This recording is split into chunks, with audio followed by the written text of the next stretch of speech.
अस्सलाम वालेकुम। मेरी आवाज़ आ रही है? वालेकुम अस्सलाम जी सर, आपकी आवाज़ आ रही है। ओके, कैसे हैं सब लोग? जी मैम, मारिया, आपका इश्यू रिजॉल्व हो गया था? जी सर, हो गया था। बस इमेजेस लोड नहीं थी हो रही। वो मुझे लगता है कुछ मिसिंग है उसमें, तो मैं कल देखूंगी और फिर हो जाएंगे इंशाल्लाह वो भी। तो बाकी मैं कल से काम स्टार्ट करूंगी और बाकी मैं आपसे साथ साथ में पूछ लूंगी जो होगा मसला वगैरह। जी मैम, वेल डन। ओके, तो आपने वो लिंक शेयर नहीं किया अभी तक, जो आप जहाँ पे सर प्रोजेक्ट मुझे का बार बार लिंक। भूल जाता है। हाँ जी, मैं ना इंशाल्लाह कल कर दूंगी याद से, मुझे ना बार बार भूल जाता है। मैं कल कर दूंगी याद से इंशाल्लाह। ओके, और कुछ आपने पूछना हो अगर कल के लेक्चर से या ओवरऑल? अदरवाइज हम स्टार्ट करते हैं। नहीं सर, मैंने रिकॉर्डिंग सुनी थी और रात को भी मुझे समझ आ गया था और मैं प्रैक्टिस भी कर रही थी आज, तो मुझे समझ आ गया था। कोई क्वेश्चन नहीं है मेरा। अच्छा, मेरा ये क्वेश्चन था कि आप कह रहे हैं कि नेक्स्ट वीक में एंड हो जाएगा ये सेशन, ठीक है? तो क्या ये आपको टीम की तरफ से रिकमेंड किया जाता है, जहाँ जैसे सर जफर शाहिद वगैरह आपको रिकमेंड करते हैं कि इतनी देर के लिए ये आपने इस कोर्स को कैरी करना है, या आप तो खुद से कह रहे होते हैं कि बच्चे इतनी देर में समझ लेंगे? मैम, कंपनी की तरफ से इंस्ट्रक्शंस होती हैं क्योंकि WP ब्रिगेड की तरफ से ये रन हो रहा है कोर्स। तो आई थिंक सर जुबैर हमारे साथ मौजूद है, तो वो इसमें कुछ ऐड करना चाहेंगे। जी मैम, बिल्कुल। ये सर जफर की तरफ से और सर अदनान की तरफ से इंस्ट्रक्शन होती है कि कोर्स की लेंथ जो है वो इतनी होगी और दोबारा से हम इसको फिर रीस्टार्ट कर देंगे।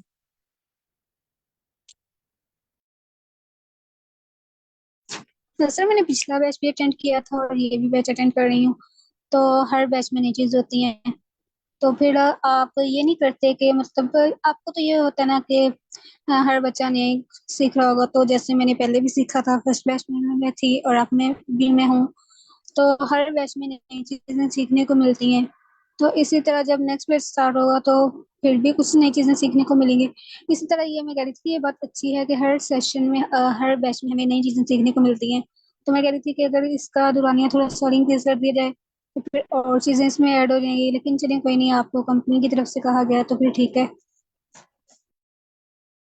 जी मैम, ऐसे होता है कि ना, हम ये भी कर सकते थे कि पहला बैच चलाते और जो उसकी वीडियोस हम बना लेते उनको यूट्यूब पे अपलोड कर देते और आप लोगों को जो सेकंड बैच के स्टूडेंट हैं उनको लिंक दे देते। थर्ड के साथ भी ये कर देते। लेकिन होता ऐसे है कि जब आप दोबारा से स्क्रैच से चीज़ें सीख रहे होते हैं जूम मीटिंग में बैठ के, ग्रुप में बैठ के, जहाँ आप खुद बोल सकते हैं और अगले से समझ सकते हैं, तो आप हमेशा नई चीज़ें सीख रहे होते हैं, चाहे आप खुद भी क्यों ना पढ़ा रहे हो। तो इस वजह से हम इसको इस तरह से लेके चलते हैं। और दूसरी चीज़ मैम, मेन फोकस इस चीज़ पे करें कि आप खुद कितना ज़्यादा इस जो चीज़ें आप सीखती हैं उनको इम्प्लीमेंट करती हैं, क्योंकि असल लर्निंग आपकी वो हो रही होगी। जी सर, मैं तो डेली प्रैक्टिस करती हूँ, डेली बेसिस पे, कोई मैं एक दिन भी स्किप नहीं करती।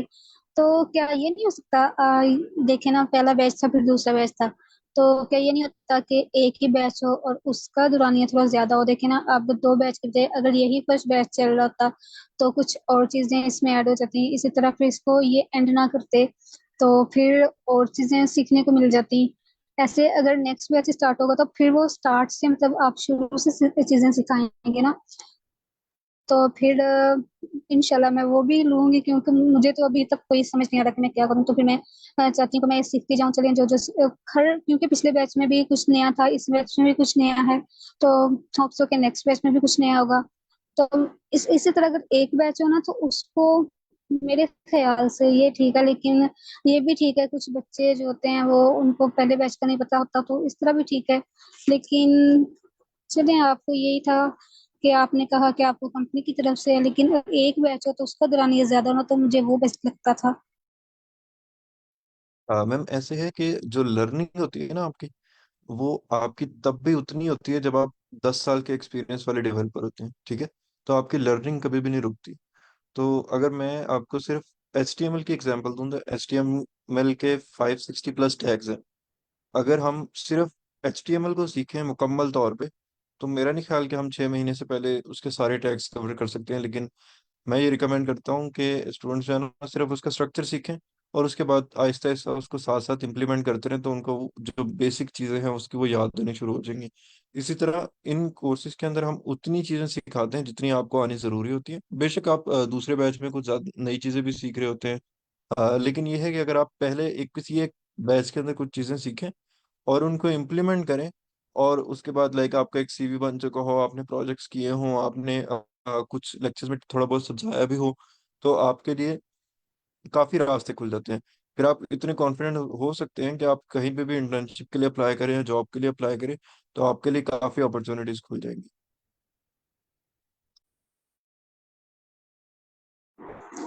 जी सर। वैसे फ्रिक्वेंटली तो मैं एक इंटर्नशिप तो नहीं चले, क्योंकि मुझे मेरा मतलब ये है कि उन्होंने स्लैक के बारे में मुझे उन्होंने नहीं बताया था, और वो मुझे मंथली 5,000 पे भी कर रहे हैं इसका। और उनके साथ का ये काम था मेरा।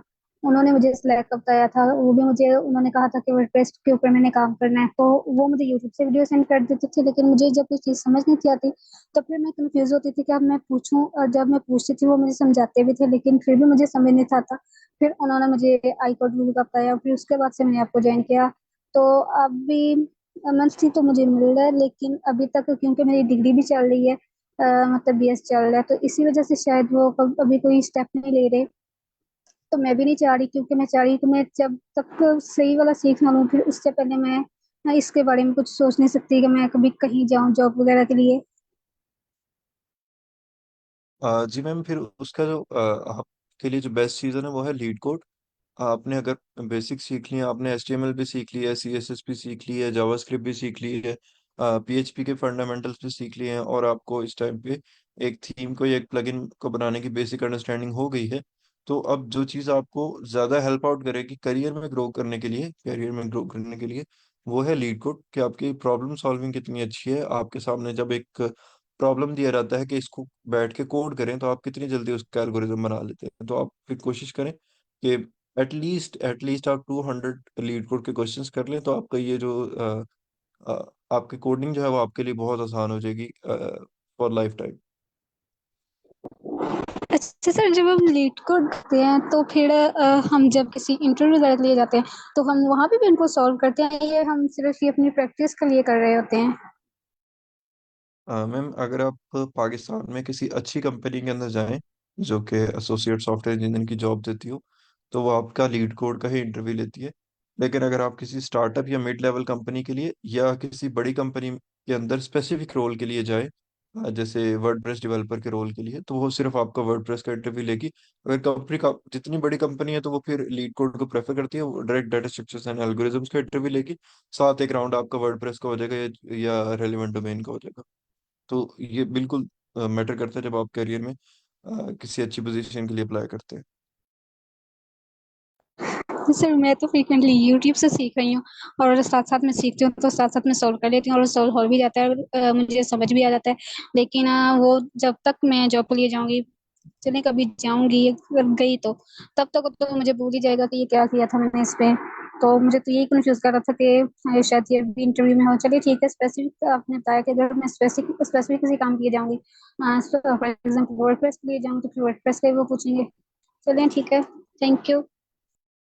मैम, ऐसे है कि if you want to learn something start teaching it. तो अगर आप जो क्वेश्चन यूट्यूब से समझ के खुद सॉल्व कर लेती हैं और उसको आप किसी के सामने प्रेजेंट नहीं ना करती, तो आप अपना नुकसान करती हैं, आपको वो भूल जाएगा। तो उसका अच्छा तरीका ये है कि हाई कोड गुरु सेशंस प्रोवाइड करता है फ्री में। आप किसी भी सेशन में जिस टाइम अवेलेबल होती हैं लीड कोड का कोई भी सेशन ज्वाइन करें और उनको बताएं मॉडरेटर को कि मैंने प्रेजेंट करना है। तो जो जो आप पढ़ के आई हैं, जिस तरह का पढ़ के आई हैं, आप उस तरह का प्रेजेंट करें। तो आहिस्ता आहिस्ता आपके लिए ये चीज़ आसान होती जाएगी। सेम केस सर वर्डप्रेस के लिए। मेरा ये ख्याल था जी जी। कि देखिए ना, साथ में मैं वर्डप्रेस को भी कैरी करूँ, फिर मैं यूनिवर्सिटी को भी कैरी करती हूँ, फिर इसके अलावा जब लीड लीड कोड के क्वेश्चन भी फ्रेंड की मुझे उन्होंने कहा होगा कि मैं करूँ, फिर उसके बाद मैं लीड कोड का सेशन आप कह रहे हैं वो भी ज्वाइन करूँ, तो फिर ये ना फिर मेरे लिए थोड़ा सा मुश्किल हो जाता है, क्योंकि यूनिवर्सिटी में भी सुबह 8 से 4 बजे तक यूनिवर्सिटी में रहना होता है। तो इस वजह से थोड़ा सा मुश्किल होता है। अब वैसे मैं भी सोच रही थी कि जब तक मैं प्रेजेंट नहीं करूंगी तो फिर मुझे वाकई में समझ नहीं आएगा। मतलब फिर फिलहाल तो मुझे समझ आ जाता है, लेकिन बाद में तो मुझे भूल जाएगा ना। आप भी सही कह रहे हैं कि मैं प्रेजेंट करूँ, लेकिन टाइम की वजह से मैं नहीं कर पा रही सेशन को ज्वाइन। कोशिश करूंगी बाद में अगर हो सका तो, क्योंकि सेमेस्टर एंड के बाद तो मुझे लगता है कि सेमेस्टर ब्रेक होगा, फिर उसमें मैं कोशिश करूंगी इंशाल्लाह। हाँ मैम, अगर आपकी रूटीन टफ है तो आप वीक में 5 दिन है ना क्लास ज्वाइन करें। आप सिर्फ एक दिन क्लास ज्वाइन कर ले जिस दिन आप प्रेजेंट करने का दिल हो। तो उतना उतनी एफर्ट करें जितनी आपके लिए आसान हो, ताकि आप आसानी से उस चीज़ को कर पाए और अपने आप को बर्डनाइज ना करें। यूनिवर्सिटी के ऊपर ज़्यादा फोकस करें, क्योंकि आपके एंड पे सीजीपीए जो वो बहुत मैटर करती है। दूसरी चीज़ के I think you are proficient in WordPress. आपने पिछला बैच भी माशाल्लाह अच्छे से अटेंड किया था। उसमें भी आपने काफ़ी एफर्ट की थी, आपको ये चीज़ें समझ नहीं आ रही थी। You were actually putting effort in it. और इस बैच में भी आप काफ़ी चीज़ें जो हैं वो सीख भी रही हैं और इम्प्लीमेंट भी कर रही हैं। तो I am confident in you कि आपको वर्डप्रेस काफ़ी हद तक आता है। जी सर, लेकिन मेरे साथ ना एक छोट बहुत बड़ा मुझे लगता है मसला है। जब मैं कोई चीज़ कर रही होती हूँ तो वो मुझसे नहीं हो रही होती, हालांकि मुझे पता होता है कि वो हो जाएगी, मैं सर से पूछ लूंगी। तो फिर मुझे टेंशन से मेरा दिमाग फट रहा था, फिर मुझे जो नेक्स्ट चीज़ है वो भी समझ नहीं आ रही थी कि ये कैसे है। आप देखें ना, मैं थोड़ी देर पहले लैपटॉप लेके बैठी थी और मुझे एक चीज़ समझ नहीं थी आ रही, और मुझे इतना मिला पता नहीं क्या हो रहा था। फिर मैंने उसको छोड़ दिया और अब मेरा क्लास लेने को दिल नहीं था खड़ा। फिर मैंने कहा कोई नहीं, इंशाल्लाह हो जाएगा, और इस वजह से मैंने क्लास ज्वाइन कर दी। हाँ, ये तो मुझे बहुत बुरी बात लगती है कि मुझे टेंशन लग जाती है कि मुझसे ये नहीं होगा। हाँ, लेकिन फिर भी मैंने कोशिश करी, इंशाल्लाह हो जाएगा। तो आपने मुझसे कहा था कि मैंने पता नहीं कौन सी टॉक सुनी थी सर जफर शाहिद की, लेकिन वो भी मैंने नहीं सुन पाई, सिर्फ यूनिवर्सिटी की वजह से भी। लेकिन इंशाल्लाह मैं कोशिश करूंगी जो आप कह रहे हैं मैं। मैम, ये आपका मसला नहीं है कि आप फ्रस्ट्रेट हो जाती हैं जब कोई चीज़ समझ नहीं आ रही होती। ये पूरी दुनिया का मसला होता है।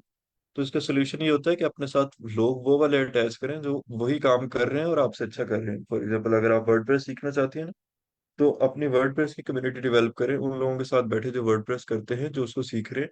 और आपको आई गुड गुरु फ्री में ये सेशंस प्रोवाइड कर रहा है, तो यू हैव द अपॉर्चुनिटी, जो आपको इशू आ रहा है वो आप आगे डिस्कस कर सकती हैं। तो इस तरह ही होता है, सब इसी तरह सीखते हैं। इसमें कोई लाइक स्पेसिफिक बात नहीं है। So stay relaxed. I think sir कुर्बान, हम स्टार्ट कर सकते हैं। जी सर, सही कह रहे हैं आप। जी सर, थैंक यू, आप बहुत अच्छा गाइड किया। ओके, तो मैं मामना आपने कुछ काम किया है जो हमने प्रोजेक्ट दिया था, जो फाइनल प्रोजेक्ट हमने साइन किया हुआ है? आपने कोई टेम्पलेट चूज किया है उसके लिए? अभी तो सिर्फ टेम्पलेट्स देख रही हूँ, 2-3 चूज किए हैं, उनमें से I will select one. Work तो कोई भी नहीं किया उस पर भी। ओके, तो उसको कर लें थोड़ा जल्दी, क्योंकि टाइम कम है और उस पे पूरा काम करना पड़ेगा। मतलब उसको पूरा डायनामिक करना पड़ेगा, उसके सेक्शन बनाने पड़ेंगे। तो ये ना हो कि सेशन एंड होने से पहले वो आपका रह जाए बीच में ही। तो इसलिए उसको कर लें choose. Okay sir, Akmal Khan, आपने चूज किया है कोई टेम्पलेट? जी सर, फिलहाल एक चूज किए हुए रियल स्टेट का है, लेकिन उसमें चीजें बहुत है तो मैं थोड़ा बहुत कंफ्यूज हूँ कि क्या करूँ इसके साथ। सर, ऐसी कोई बात नहीं है कि चीज़ें बहुत हैं तो आप उसको मतलब उससे डर जाएं। तो आप स्टार्ट करें, एक दफ़ा आपने चूज कर लिया उसको तो आप जिस तरह से हमने जो मैंने बूटस्ट्रैप की वेबसाइट ली थी उस तरह से उसको स्टार्ट करें, शुरू करें, मतलब कन्वर्ट करना। और then step by step, day by day हम उसको आगे लेते जाएंगे, मतलब आगे बढ़ते जाएंगे, उस पर काम करते जाएंगे। इधर सेशंस में जो भी आपको प्रॉब्लम्स आएंगी हम उसको डिस्कस करेंगे सेशंस में। सर ठीक है। उसमें एक और बुकिंग वाला ऑप्शन आ रहे वो उससे मतलब थोड़ा सा मैं डरता हूँ कि ये किस तरह होगा। क्या चीज़ आपने बताइए? बुकिंग मतलब कि रिजर्वेशन वगैरह का एक ऑप्शन है। अच्छा, फॉर्म की बात कर रहे हैं आप, तो वो कोई मुश्किल नहीं है, बिल्कुल इजी है। आप जो भी आपको नज़र आ रहा है टेम्पलेट, आप उसको चूज कर लें। तो ये चैलेंजेस इसीलिए होते हैं कि चैलेंजेस आए और हम उनको सीखें, इनसे जो भी प्रॉब्लम्स आए हम उनको सॉर्ट करें। तो अभी से ठीक है आप इन चीज़ों को टैकल करना सीख जाएंगे तो नेक्स्ट आप कैरियर में जो है अच्छा परफॉर्म करेंगे। सर, ये जो हम स्क्रिप्ट लगाते हैं, अगर ठीक है, स्क्रिप्ट जो भी के प्रॉब्लम है। सर अगर स्क्रिप्ट के लिंक हमारे पास एक से ज्यादा हो तो उधर हमें क्या मतलब किस तरह लगाना पड़ता है फिर? जैसे सर एक वीडियो में आपने बताया था कि अगर jQuery आ रही हो ना बाद में तो उधर आपने कुछ बताया था कि उधर हमें एक अरे पास करना होता है, बताना होता है कि इससे पहले ये चीज़ आएगी। जी जी। अगर स्क्रिप्ट टैब स्क्रिप्ट जो फाइल है, मतलब जावास्क्रिप्ट जी। की फाइल्स हैं वो एक से ज़्यादा हैं, तो आप एक से ज़्यादा स्क्रिप्ट टैग यूज़ करेंगे अपने फंक्शन में।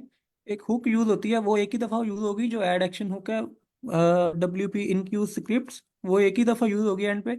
लेकिन फंक्शन के अंदर जो हम कॉल करते हैं WP इनक्यूज स्टाइल और WP इनक्यूज स्क्रिप्ट, वो मल्टीपल टाइम्स यूज़ होगी डिपेंडिंग कि आपके पास फाइल्स कितनी है, CSS की फाइल कितनी है और जावास्क्रिप्ट की फाइल कितनी है। तो अब ये देखेंगे कि जावास्क्रिप्ट की फाइल में jQuery यूज़ हो रही है या नहीं हो रही। मतलब कुछ जावास्क्रिप्ट की फाइल में jQuery यूज हो रही होती है और कुछ जावास्क्रिप्ट की फाइल में सिंपल जावास्क्रिप्ट यूज हो रही होती है। तो जिन जावास्क्रिप्ट की फाइल में jQuery यूज हो रही होगी, उसमें हम डिपेंडेंसी देंगे। डिपेंडेंसी हम किस तरह से देते हैं, एरे लिखते हैं और एरे के अंदर ब्रैकेट्स में jQuery पास कर देते हैं, स्ट्रिंग में, सिंगल स्ट्रिंग में, तो वो उसको कैच कर लेता है। Okay sir. सर इसके लिए अगर आप स्लैक पे कोई रेफरेंस वो मेंशन कर दे तो मैं उसको देख लूंगा। रेफरेंस मीन्स यूट्यूब वीडियो कह रहे हैं आप? यूट्यूब वीडियो या कोई डॉक्यूमेंट ऑनलाइन तो मैं उसको पढ़ लूंगा।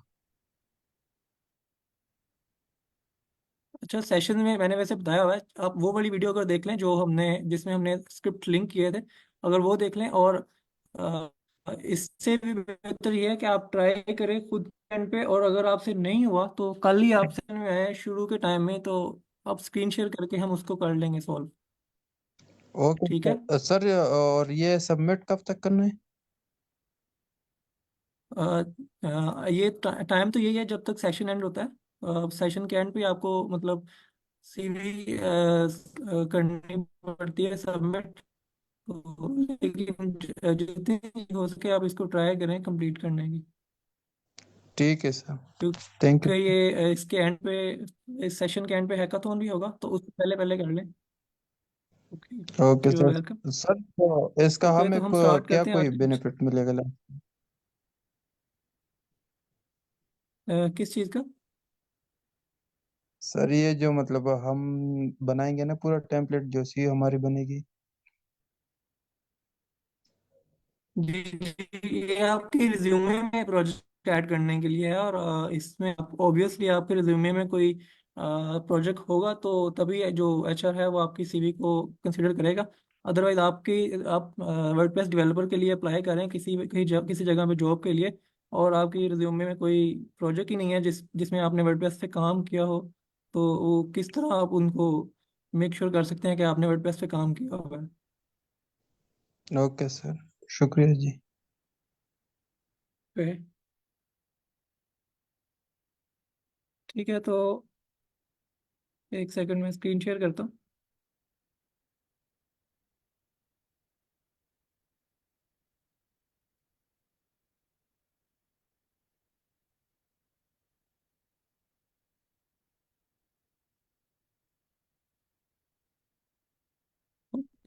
तो कल हमने पोस्ट के नीचे जो शेयर बटन से वो ऐड किए थे, आज हम एक और टाइप का प्लगइन पढ़ेंगे। ठीक है। तो कल वाले प्लगइन में हम ये देखा था कि हम हर पोस्ट के नीचे सोशल मीडिया पे पोस्ट को शेयर करने के बटन्स किस तरह से ऐड कर सकते हैं। तो आज हम ये देखेंगे कि हम अपने एडमिन डैशबोर्ड में एक न्यू पोस्ट टाइप किस तरह से ऐड कर सकते हैं, और उसको हम एक प्लग किस तरह से कॉल करवा सकते हैं अपने थीम के अंदर। मतलब यहाँ पे हम एक पोस्ट टाइप, उसमें अपना कंटेंट ऐड करेंगे, और उसको हम फ्रंट एंड पे किस तरह से कॉल कर सकेंगे एक प्लगइन के थ्रू। तो इस लेक्चर में हम ये देखेंगे। तो मैं यहाँ पे फोल्डर क्रिएट कर लेता हूँ प्लगइन का। बेसिकली हम एक पोस्ट टाइप क्रिएट करने लगे हैं, और इस पोस्ट टाइप को हम कॉल करेंगे एक शॉर्ट कोड के थ्रू। तो वो मैं बताऊंगा कि शॉर्ट कोड्स क्या होते हैं और किस तरह उनको इस्तेमाल करते हैं। तो अच्छा सर, फ्रेंड्स, मेरा क्वेश्चन था जो हमने कल फंक्शनैलिटी ऐड की थी शेयर करने वाली, तो क्या उसके ऊपर क्लिक करने से वो फेसबुक पे या जिसका भी हमने लिंक दिया हुआ है उसके ऊपर शेयर होगी पोस्ट?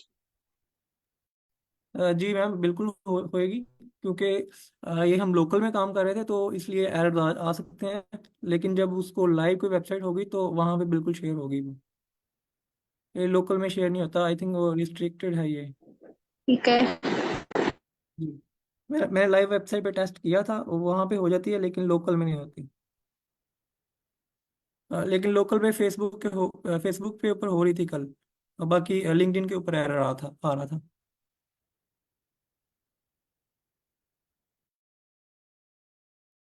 ओके, तो हम एक पोस्ट टाइप क्रिएट करने लगे हैं, इवेंट्स के नाम से। तो यहाँ मैंने इसका फोल्डर क्रिएट किया है, और मैं इसको ओपन कर लेता हूँ VS कोड में।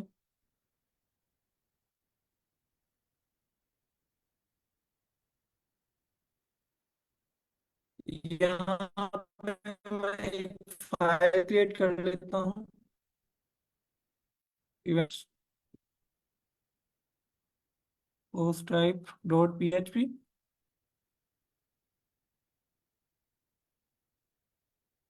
और यहाँ पे मैंने PHP स्टार्ट की।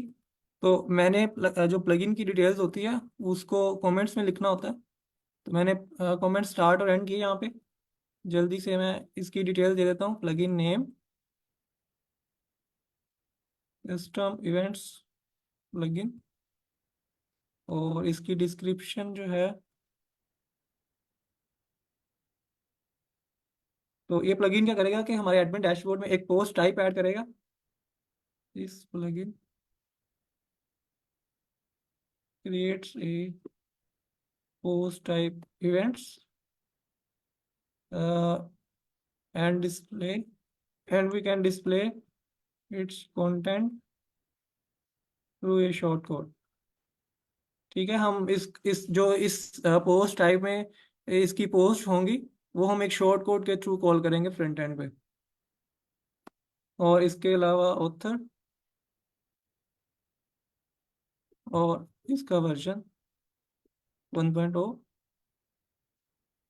ठीक है, यहाँ तक मैंने इसको एक नाम दिया है, डिस्क्रिप्शन, ऑथर और इसका वर्जन। तो इसमें अब मैं इसकी स्टाइलिंग क्रिएट कर लेता हूँ, स्टाइल की फाइल्स style.css के नाम से। तो एक दफ़ा मैं ये देख लेता हूँ कि ये जो प्लगइन है वो आ रहा है या नहीं आ रहा।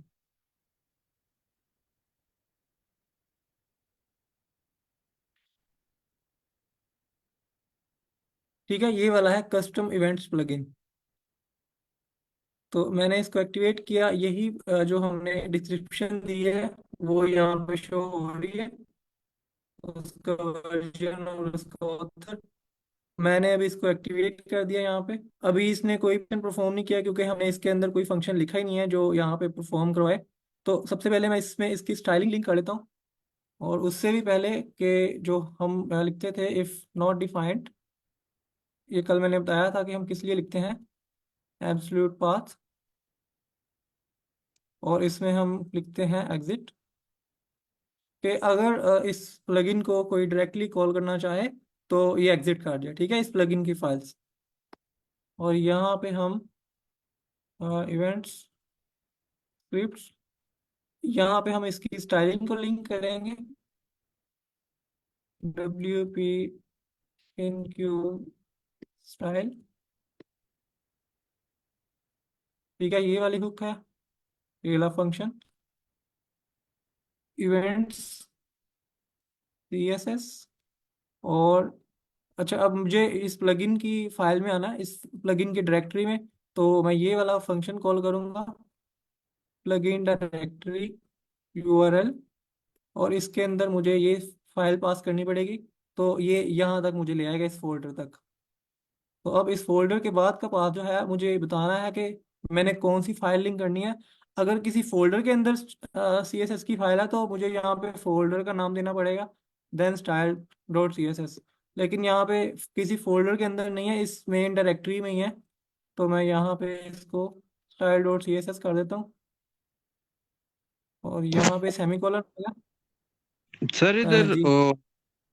Gate style sheet, get underscore style sheet underscore URI जो एक फंक्शन था वो काम नहीं करेगा इधर, जो स्टाइल के लिए। और वो एक्चुअली यूज होता है थीम्स में, ठीक है, वो थीम्स की फाइल्स में यूज होता है कि हम थीम्स के जो स्टाइल होते हैं वो बाय डिफॉल्ट इसमें गेट कर लेते हैं, लेकिन ये हम प्लगइन डेवलप कर रहे हैं तो प्लगइन्स के लिए अलग फंक्शन है। Okay sir. हाँ जी। तो अब यहाँ पे WP इनक्यू स्क्रिप्ट, इसकी जावा स्क्रिप्ट को लिंक करने के लिए इवेंट्स JS प्लगइन डायरेक्टरी और URL, इसमें भी मुझे फाइल पास करना पड़ेगा। ये रेफर करता है एक्चुअली कि हम जिस डायरेक्टरी में काम कर रहे हैं उस तक का बात। तो अभी मैंने क्रिएट नहीं की, लेकिन मैं क्रिएट कर लेता हूँ main.js।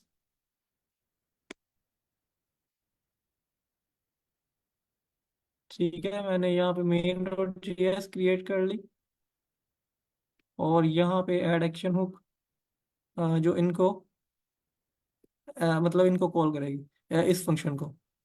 तो यहाँ पे WP इनक्यू ये वाला फंक्शन, और जो अभी हमने ऊपर फंक्शन लिखा है वो वाला।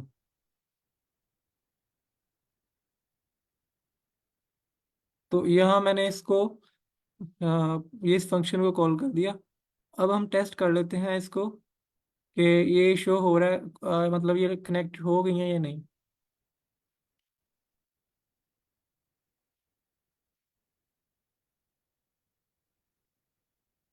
ठीक है, कनेक्टेड, और स्टाइल में बॉडी का कलर ग्रीन और इम्पोर्टेंट।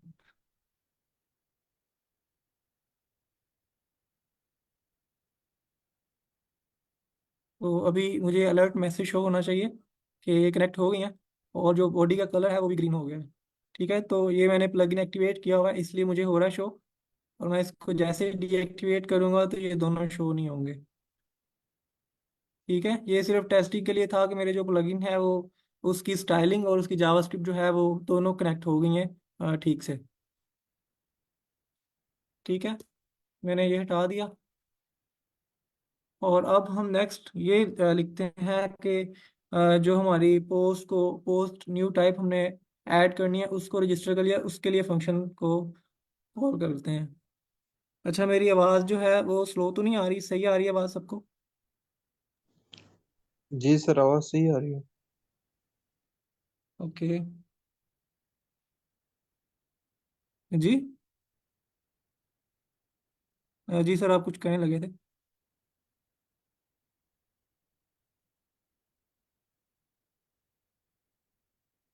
ओके, तो यहाँ पे मैं फंक्शन कॉल करता हूँ वो जिससे हम अपनी न्यू पोस्ट टाइप रजिस्टर करेंगे। तो पहले मैं एक फंक्शन क्रिएट कर लेता हूँ खुद से, और इसके अंदर मैं वो फंक्शन कॉल करूँगा, कस्टम इवेंट्स पोस्ट टाइप। और इसके अंदर मैं वो फंक्शन कॉल करूँगा जो कि मेरी पोस्ट टाइप को रजिस्टर करेगा, जो कि वर्डप्रेस की तरफ से है न्यू पोस्ट टाइप रजिस्टर करने के लिए। तो इसके अंदर फंक्शन मैंने रजिस्टर पोस्ट टाइप, तो ये फंक्शन होता है, और इसमें आप देखिए कि यहाँ पे पोस्ट टाइप वो स्ट्रिंग में हमें देना है। ठीक है, तो जो भी पोस्ट टाइप का नाम है वो आप यहाँ पे पास करेंगे। तो मैं यहाँ पे इसको लिख देता हूँ इवेंट्स। ठीक है, मैं इवेंट्स के नाम से एक न्यू पोस्ट टाइप क्रिएट करना चाह रहा हूँ। तो ये मेन्यू में शो हो रहा होगा URL में। ठीक है, पोस्ट टाइप जैसे शो होता है पेजेस में जब हम देखते हैं तो शो हो रहा होता है। मैं इसको अगर कमेंट करूँ तो मैं पेज में चलता हूँ, यहाँ पे आप देखेंगे पोस्ट टाइप, तो ये वो वाला है, वो वाला पास कर रहा हूँ वहाँ पे। ठीक है, जो यहाँ पे शो हो रहा है post type is equal to page.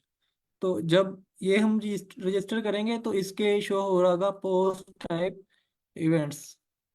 ठीक है, और यहाँ पे आर्गुमेंट्स में देना होते हैं हमें अरे में, और अरे के अंदर स्ट्रिंग में हमें आर्गुमेंट्स देने होते हैं। तो मैं यहाँ पे अरे एक स्टार्ट कर लेता हूँ, और मैंने यहाँ पे एक सेकंड लाइन में आ गया, इसमें मैं पूरे जो इसके अंदर आर्गुमेंट्स देने होते हैं वो यहाँ पे पास करूँगा, और ये जो सारे हैं स्ट्रिंग्स में देने होते हैं हमें। तो सबसे पहला है जो है वो ये होता है कि इसका जो पब्लिक है, पब्लिकली वो अवेलेबल हो या नहीं हो, तो हम यहाँ पे इसको पब्लिक देते हैं और वो उसको ट्रू कर देते हैं। ठीक है, सबसे पहला मैंने अभी ये दिया एक। और अब मैं इसको ऐड एक्शन हुक जो इसके लिए यूज होती है इस पोस्ट टाइप को रजिस्टर करने के लिए, वो कॉल कर देता हूँ यहाँ पे। तो वो यूज होती है इनिट, और जो हमारे फंक्शन का नाम है जिसके अंदर हमने अपना फंक्शन लिखा हुआ है कस्टम पोस्ट टाइप का, वो वाला फंक्शन। तो ये मैंने रजिस्टर कर लिया यहाँ पे। तो अभी मैं देखता हूँ कि ये मुझे ये पोस्ट टाइप जो है वो रजिस्टर हुई है या नहीं हुई।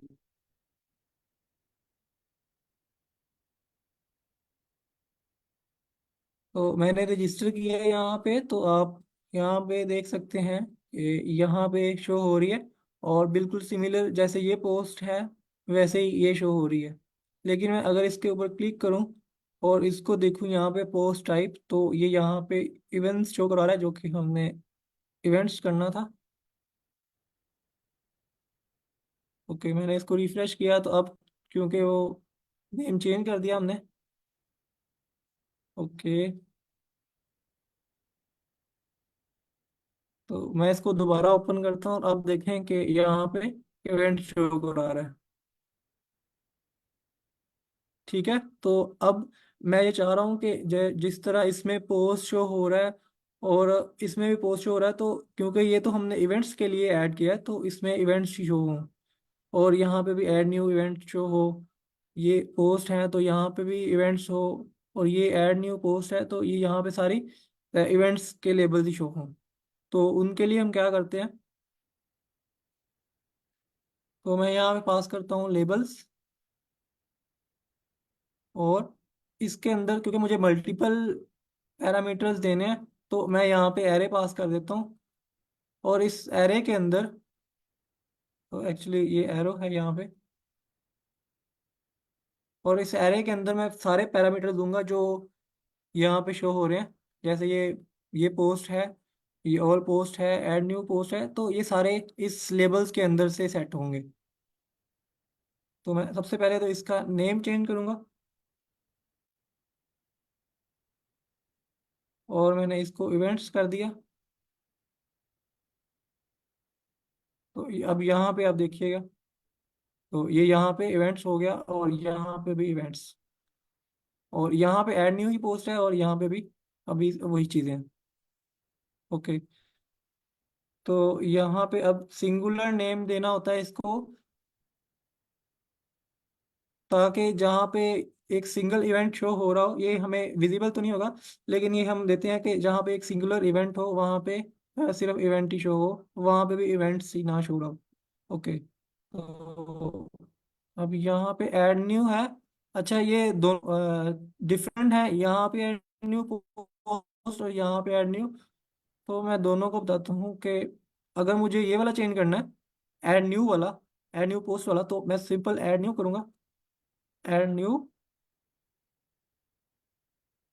और यहाँ पे मैं ऐड न्यू कर देता हूँ। ओके, ये जो लेफ्ट साइड वाले पैरामीटर्स हैं ये वर्डप्रेस की तरफ से स्पेसिफिक हैं, और ये मतलब एज इट इज ही रहेंगे, और जो राइट साइड पे आप शो करवाना चाह रहे हैं वो आप पास करेंगे। ठीक है, मैं इसको सेव करता हूँ, और ऐड न्यू मैंने किया। सर ये यहाँ पे चेक ट्रू का क्या मतलब है? किसका मैम? पब्लिक के आगे जो आपने ट्रू लिखा हुआ है इसका क्या मतलब है? जी जी, पब्लिक का मतलब ये है कि जब हम कोई रजिस्टर कर रहे हैं तो वो पब्लिकली अवेलेबल हो, मतलब एडमिन उसको देख भी सके या नहीं। तो अगर वो हम फॉल्स कर देंगे तो उसको एडमिन भी देख नहीं पाएगा। ठीक है। जी मैम। ओके, तो यहाँ पे ऐड न्यू मैंने किया था, और अब मैं ऐड न्यू आइटम करता हूँ। तो इसमें मुझे पास करना पड़ेगा जो आपका दिल कर रहा है। ठीक है, जो आप नाम रखना चाह रहे हैं, ऐड न्यू इवेंट, और अब ये है यहाँ पे चेंज होना चाहिए। तो एक सेकेंड, तो यहाँ पे ऐड न्यू आइटम और ऐड न्यू इवेंट, तो एक्चुअली ये जो है यहाँ पे डिफरेंट होता है, एक सेकंड।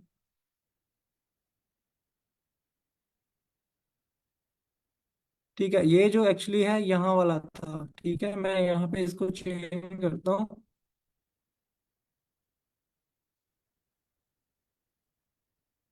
जी, ये जो मैंने अभी ऐड न्यू आइटम किया था वो यहाँ यहाँ पे चेंज करेगा इसको। अगर मैं इसको नहीं लिखूंगा तो यहाँ पे जो बाय डिफॉल्ट इसका होता है शो ऐड न्यू पोस्ट, वो शो होगा, ठीक है। तो मुझे यहाँ पे ऐड न्यू आइटम भी देना पड़ेगा अपने इवेंट के अकॉर्डिंग। तो ऐड न्यू इवेंट, तो मैंने इसको सेव कर दिया और वो वहाँ पे चेंज हो गया होगा। ओके, तो अब और जो है एक ऑल आइटम,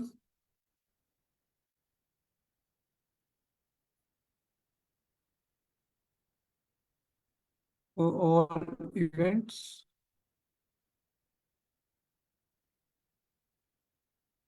ठीक है, ये यहाँ पे हो रहा है शो। और अब मैं इसको फर्स्ट इवेंट, और इसको मैं सेव करता हूँ। ठीक है, तो मैं यहाँ पे गया, मैंने एडिट किया है इसको। तो अभी अब देखें, हम जो है इवेंट की पोस्ट क्रिएट कर रहे हैं, लेकिन जब मैं एडिट पे आ गया तो यहाँ मुझे शो करा रहा है एडिट पोस्ट, ठीक है, जो बाय डिफॉल्ट शो होता है वही शो करा रहा है। तो इसको भी मैंने चेंज करना है, तो इसके लिए एडिट आइटम ये होता है, और एडिट इवेंट करेंगे हम इसको।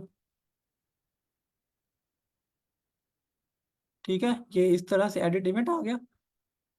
और अभी आप ये देखें कि इसमें हमें टाइटल शो हो रहा है और इसकी डिस्क्रिप्शन शो हो रही है, जो कि बाय डिफॉल्ट बिहेवियर होता है एक पोस्ट का। एक पोस्ट में भी एक टाइटल ही होता है और एक डिस्क्रिप्शन का सेक्शन होता है। लेकिन अगर हमने इसमें मज़ीद कोई और चीज़ ऐड करनी है जो हम वर्डप्रेस की तरह से ऐड कर सकते हैं, वो हम किस तरह से करेंगे कि मैंने अब जो लेबल्स वाली अरे है वो मैंने यहाँ पे क्लोज कर दी। तो मैं यहाँ पे एक और एरे पास करूँगा, स्पोर्ट्स, जो इस जिसमें हम ये बताएंगे कि ये किन किन चीज़ों को सपोर्ट करेगा।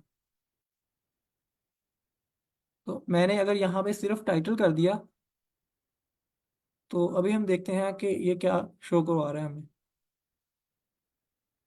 ठीक है, तो अब देखें, जो हमने जैसे ही पोस्ट रजिस्टर की थी तो जो डिफॉल्ट बिहेवियर था एक पोस्ट का, उसने वही वाला जो बिहेवियर है वही शो करवाया, मतलब हमें टाइटल शो करवाया और उसका डिस्क्रिप्शन बॉक्स शो करवाया।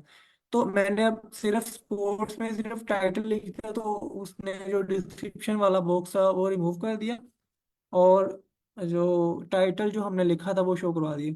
तो अब मुझे इसमें मल्टीपल चीज़ें शो करवानी है।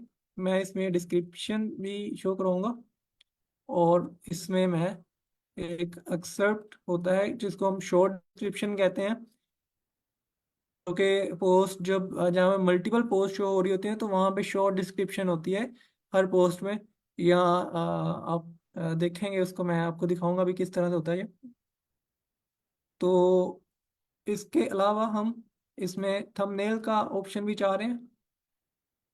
तो मैंने यहाँ पे चार चीज़ें रजिस्टर की हैं, ठीक है, टाइटल, एक्सेप्ट, डिस्क्रिप्शन और थंबनेल। तो अभी इनको चार चीज़ें शो करवानी चाहिए इस इवेंट्स में। ओके, हमारा टाइटल शो हो रहा है, एक्सेप्ट भी शो हो रहा है, और जो फीचर्ड इमेज वाला बॉक्स है वो भी अभी हुआ है, लेकिन जो डिस्क्रिप्शन वाला है वो शो नहीं हो रहा। ओके, यहाँ पे आई थिंक एडिटर आएगा, क्योंकि इसको हम वर्डप्रेस की लैंग्वेज में एडिटर बोलते हैं, डिस्क्रिप्शन नहीं, एडिटर बॉक्स बोलते हैं इसको। जी, तो ये एडिटर आ गया, टाइटल आ गया, और एक्सेप्ट का सेक्शन, और ये फीचर्ड इमेज। जी, तो अभी तक एक चीज़ और रहती है, वो भी चेंज कर लूँ, देन मैं पूछता हूँ कि अगर आप लोगों के क्वेश्चंस हैं तो ये देखें कि यहाँ पे पोस्ट के साथ जो है एक आइकन सी शो हो रही है, और इवेंट्स के साथ भी सिमिलर आइकन है। हम ये चाह रहे हैं कि ये आइकन हम चेंज कर लें, तो हम देखते हैं कि वो किस तरह से करते हैं।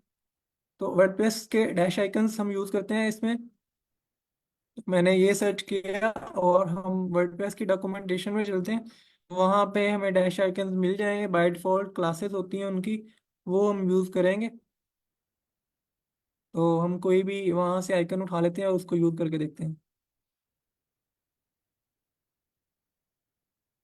ठीक है, ये एरोप्लेन है, तो फॉर एग्जांपल टेस्टिंग के लिए हम इसी को ले लेते हैं। यहाँ से आपने मिसलिनियस के नीचे ये जो इसकी क्लास है डैश आइकन से एयरप्लेन, इसको कॉपी करना है। सिंपल आप कॉपी क्लास करेंगे तो तब भी आई थिंक यही क्लास यही होगा। Just a second. तो बिल्कुल ये वही कॉपी हुआ है जो मैंने यहाँ पे कॉपी क्लिक किया और ओके किया, तो जो उसकी क्लास थी वही कॉपी हुई है। ओके, तो यहाँ पे अब मुझे इसका जो डैश आइकन है, वो इसको लगाना है, और मैं ये देख लेता हूँ कि ये स्पोर्ट्स के फीचर हम ऐड कर रहे थे, और ये भी एरे के अंदर पास कर रहे थे। और ये एक इंटरनल एरे है, मतलब मेन एरे हमारी ये है। इसके अंदर पब्लिक टू किया और लेबल की एरे यहाँ तक एंड हुई, और देन स्पोर्ट्स की एरे यहाँ पे एंड हुई। और अब यहाँ पे मुझे इसका मेन्यू का आइकन देना है। तो ये जो आइकन चेंज होगा वो यहाँ से चेंज होगा। मैंने इसको मेन्यू आइकन दिया और सिंगल कोट्स में ये मैंने इसको पास कर दिया डैश आइकन एयरप्लेन, जो मैंने अभी कॉपी किया था वहां से। तो ये आप यहाँ पे देखिए, अब हम इसको रिफ्रेश करते हैं। जी, तो अभी हमने जो इसमें इसको कॉपी किया था और आइकन चेंज किया, तो यहाँ पे भी शो हो रही है जो हमने चेंज किया। जी, यहाँ तक आप लोग बताएं कि अब क्लियर है। सर ये अगर क्लियर, आइकन थोड़ा रिवाइज कर दें। ये आइकन कौन किस तरह है? आइकन किस तरह से है? जी सर, ये इसके साथ किस तरह से लिंक हो गया, मतलब इसका हमने कोई रेफरेंस पास करवाए, कोई लिंक करवाए, किस तरह ये आ गया इधर? जी जी, अच्छा, जब भी वर्डप्रेस में हम पोस्ट टाइप रजिस्टर करें तो वर्डप्रेस ने हमें बताया हुआ है कि अंदर ये पैरामीटर्स दे सकते हैं। ठीक है, सबसे पहले तो आप पैरामीटर देना होता है जो हम पोस्ट टाइप रजिस्टर कर रहे हैं उसका पे एंड हो रहे हैं। तो वर्डप्रेस ने हमें बताया हुआ है कि आप ये दे सकते हैं पब्लिक ट्रू, उसके अंदर लेबल्स को चेंज कर सकते हैं, और सपोर्ट जो जो फीचर्स आप ऐड करना चाह रहे हैं वो, और देन मेन्यू आइकन। तो ये सब पैरामीटर्स हम दे सकते हैं, ये वर्डप्रेस ने हमें बताया हुआ है। तो चाहे आप शुरू में दे दें या एंड में दे दें, लेकिन ये आपकी जो एरे है उसके अंदर होने चाहिए। ठीक है, ये रिक्वायरमेंट है कि जो एरे बाद में इस इवेंट्स की पोस्ट टाइप के बाद जो एरे हो उसके अंदर हो। आपने ये वाला जो पैरामीटर है ये एज इट इज रहेगा, क्योंकि ये वर्डप्रेस ने डिफाइन किया हुआ है कि आपने जो भी आइकन देनी है, हम मेन्यू आइकन लिखेंगे यहाँ पे, और उसको असाइन करेंगे जो भी आपने मेन्यू आइकन देनी है। तो मैंने अब यहाँ पे ऊपर इसको किया, तो वो एज इट इज रहेगा क्योंकि वो भी एरे के अंदर ही है।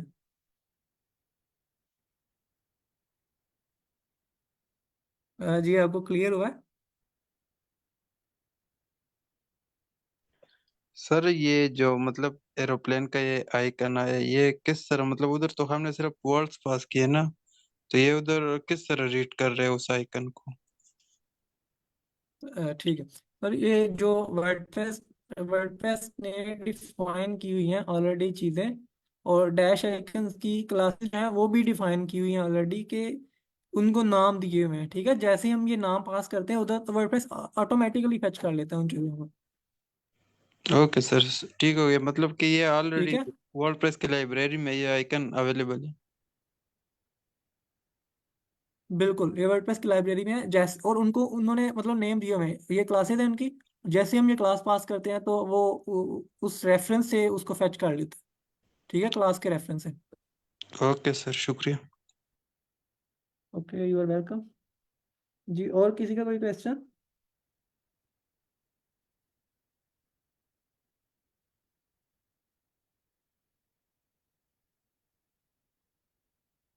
सबको क्लियर है? जी सर, क्लियर है। ओके, जी मैं मिक्रा आपको क्लियर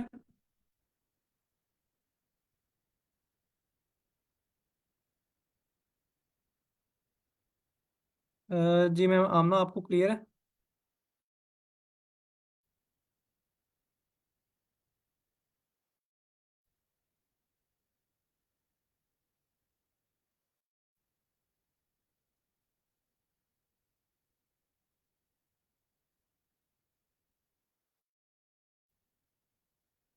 ओके, तो क्योंकि अब एक सेकंड, मुझे चैट है। जी जी सर, ओके। तो अब हम ये देखते हैं कि अब हमने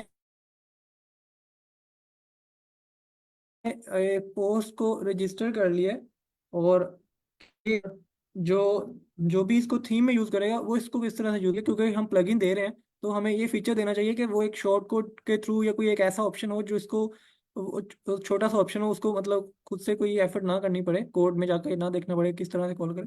तो उसके लिए हम क्या, एक शॉर्ट कोड बना देते हैं और हम डिस्क्रिप्शन में लिख देते हैं प्लगइन की कि ये जो शॉर्ट कोड आप जहाँ पे भी कॉल करेंगे, ये जितने भी पोस्ट होंगी वो सारी की सारी आपके उस पेज पे या पोस्ट पे शो हो जाएंगी जहाँ पे आप इसको कॉल करना चाह रहे हैं। चाहे बार में कॉल करें, चाहे आप उसको किसी पेज पे कॉल करें, तो जहाँ पे भी कॉल करेगा शॉर्ट कोड, वहाँ पे आपके सारे इवेंट जो है वो शो हो जाएंगे। तो पहले हम ये देखते हैं कि हम लिखते हैं जिसमें हम पूरी पोस्ट को फेच करेंगे, तो उस फंक्शन के थ्रू इस तरह से शॉर्ट कोड को रजिस्टर करेंगे उसके लिए। तो यहाँ मैं ये लिख देता हूँ, रजिस्टर पोस्ट टाइप। ओके, यहाँ यहाँ पे हमने रजिस्ट्रेशन की है पोस्ट टाइप की, तो display it on front end. यहाँ पे हम ये काम करेंगे, इसको फ्रंट एंड पे डिस्प्ले कराने के लिए जो भी काम करेंगे यहाँ पे करेंगे। तो मैं यहाँ पे फंक्शन एक और ले लेता हूँ जिसमें मैं अपनी पोस्ट के जो सारे डाटा है उसको फेच करूँगा, डिस्प्ले इवेंट्स। तो मैं एक इसके लिए शॉर्ट कोड बनाऊंगा, तो मैंने इसको शॉर्ट कोड का नाम दिया डिस्प्ले इवेंट शॉर्ट कोड। और मैंने इसके अंदर जो है इसके अंदर मैं सारा जो जो भी फंक्शन का कंटेंट है वो इसके अंदर लिखूंगा। ओके, तो हमने पहले भी डब्ल्यू पी क्यूरी एक दफ़ा यूज़ की हुई है, जब हमने पेजेस का डाटा फैच किया था तो हमने डब्ल्यू पी क्यूरी से काम किया था, और हमने ये डिफाइन किया था कि जब भी हम हमारा जो पोस्ट टाइप है वो पेज है, ठीक है। तो अब जो हमारी पोस्ट टाइप वो है इवेंट्स। तो मैं एक दफ़ा यहाँ पे लिखता हूँ, एक वेरिएबल ले लेता हूँ, इवेंट्स क्यूरी, और इसमें मैं डब्ल्यू पी क्यूरी का न्यू इंस्टेंस क्रिएट करूँगा, ठीक है। और इसमें मैं एरे में अपने आर्गुमेंट्स दूंगा। अब अब हमने कौन सी पोस्ट के जो पोस्ट है उनको फैच करना है, तो मैं वो यहाँ पे दूंगा पोस्ट टाइप। वो हमें पता है हमारी पोस्ट टाइप जो है वो इवेंट्स है, तो यहाँ पे इवेंट्स।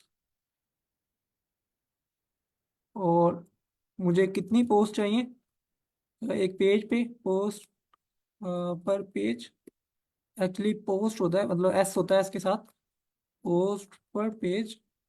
तो ये मैं सारी करना चाह रहा हूँ, क्योंकि अगर मैं यहाँ पे रिस्ट्रिक्ट कर दूंगा तो इसका कंट्रोल नहीं रहेगा जो जो इसको यूज करेगा, ठीक है। तो मैं यहाँ पे -1 कर दिया, इसका मतलब ये है कि जितने भी इवेंट्स हैं वो सारे शो हों फ्रंट एंड पे, ठीक है। तो अब यहाँ पे डब्ल्यू पी क्यूरी जो मैंने इस वेरिएबल क्रिएट किया उसको मैं यूज करूंगा।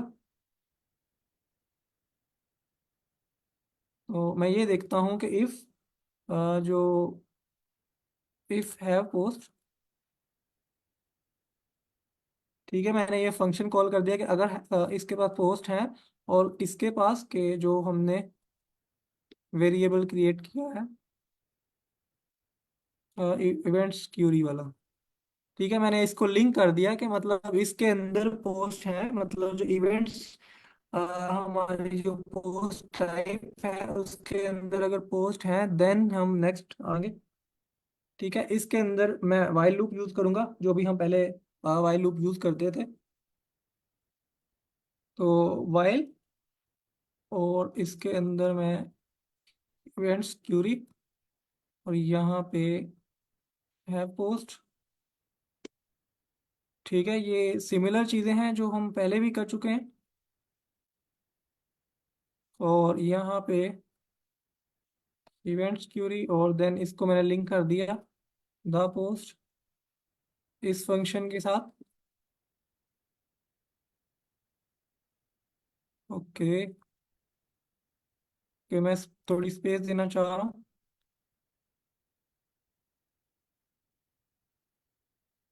ठीक है, यहाँ तक मैंने जो मेरा वेरिएबल क्रिएट किया था उनको मैंने वाइल लूप के अंदर पोस्ट के साथ लिंक कर दिया, पोस्ट के फंक्शन के साथ। तो अब मैं क्या करता हूँ कि मैं एक वेरिएबल ले लेता हूँ आउटपुट के नाम से। ठीक है, इसमें मैं क्या करूँगा कि जो भी मेरी पोस्ट का टाइटल होगा, पोस्ट की डिस्क्रिप्शन होगी, पोस्ट की जो एक्सेप्ट होगा, और जो मेरा थंबनेल है, वो मैं इन सबको इस एक वेरिएबल में स्टोर करता जाऊंगा। और स्टोर और कंकैटिनेट एंड रीअसाइन। तो हमने एक फंक्शन पढ़ा हुआ है, फंक्शन नहीं सॉरी, इसको क्या बोलते हैं, ये। ठीक है, मतलब ये कंकैटिनेट एंड रीअसाइन, मतलब इसके अंदर ये सम होगा जो भी हम ऐड करते जाएंगे साथ साथ। तो इसके अंदर कंकैटिनेट होगा और देन इसको रीअसाइन हो जाएगा यही वेरिएबल। सर कंपाउंड ऑपरेटर मेरे ख्याल से इसको बोलते हैं ना? ठीक है, आई थिंक यही बोलते हैं। मुझे भूल गया ये, मतलब इसका नाम। ठीक है, ये यूज हम ये इसीलिए करते हैं कि जो भी हमारा आउटपुट, जो भी हमारा कंटेंट हो, उस इसमें प्लस होता जाए और देन इसको रीसाइन होता जाए दोबारा से। तो ये मैं आपको बताता हूँ कि यहाँ पे हम क्या करते हैं कि एक लिस्ट क्रिएट कर लेते हैं, एक एल लिस्ट। और इससे पहले हम क्या करते हैं कि यहाँ पे एक और यहाँ पे एक यूएल का टैग जो है वो भी ले लेते हैं इसके लिए। ठीक है, अनऑर्डर्ड लिस्ट। तो यहाँ पे मैंने ऑर्डर लिस्ट ली,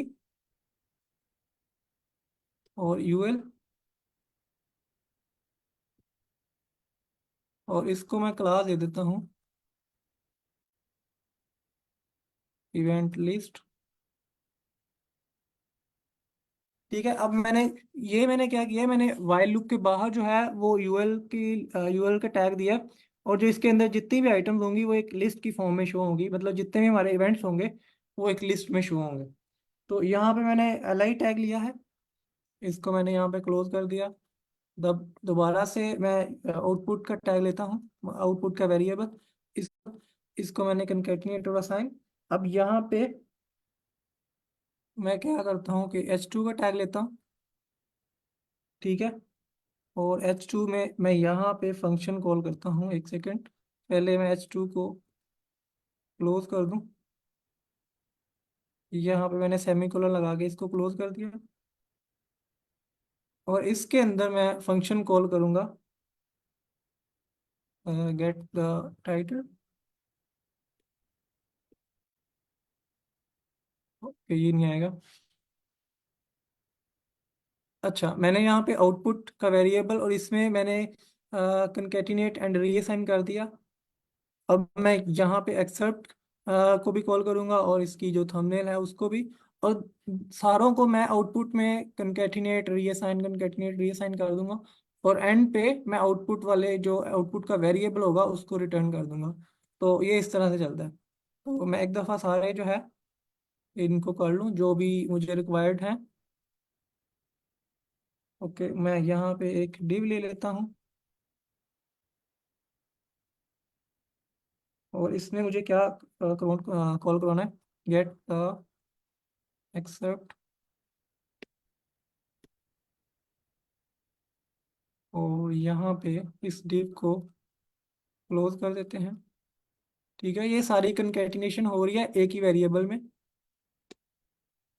यहाँ पे मैं दोबारा से लेता हूँ और यहाँ पे भी डिव डिव मैं इसलिए ले रहा हूँ ताकि जो है ये सारी चीज़ें एक ही लाइन में शो ना हो, या बिल्कुल इनका वियर्ड सा बिहेवियर ना हो, ये एक अलग लाइन में शो हो। तो यहाँ पे डिव, और इसमें मुझे क्या कॉल करना है, यहाँ पे हम थंबनेल को कॉल कर लेते हैं, गेट द पोस्ट थंबनेल।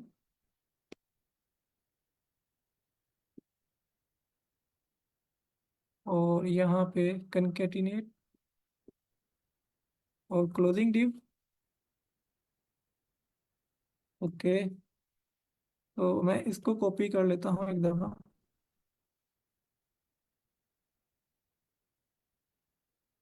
और यहाँ पे क्या करें हम, हमने टाइटल को कॉल किया, एक्सेप्ट को कॉल किया, और थंबनेल।